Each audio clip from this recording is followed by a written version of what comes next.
New at 6 o'clock, HISD says they have some very difficult staffing decisions to make. Superintendent Mike Miles saying the district had a funding gap of $450 million. So their goal is to keep cuts from the classroom. But as KPRC2's Gage Golding found out, many teachers are being shown the door. Gage joining us now live outside of HISD headquarters with why the superintendent says this is all happening. Gage?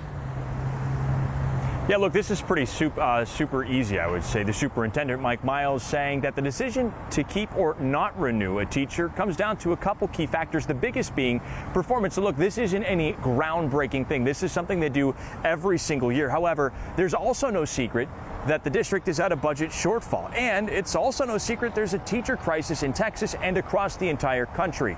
Now, here comes the question from parents. Parents, the people that have these kids in these classrooms, will the teachers in those classrooms next year be as qualified and ready to teach their kids? I asked the superintendent just that.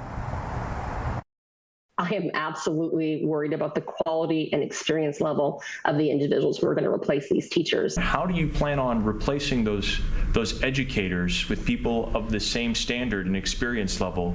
Right now, in the process of recruiting teachers, and I can tell you this, we've had a lot of interest in HISD. The real question is, will we be able to fill our positions with people with a continuous improvement mindset for next year? Superintendent Miles saying he's certain there will be qualified teachers replacing each and every one of the teachers that are not renewed or not brought back. According to the district, their goal was to keep cuts out of the classroom. Miles saying they were successful in doing that, but positions like custodians and maintenance staff, well, they will be impacted. Now, if you're sitting there at home scratching your head and wonder, how do we come up with a nearly $500 million budget deficit in just a matter of 365 days? Well, there's a really big answer, but I'll give you the short one right now. It comes down to COVID-19 relief funds from the pandemic.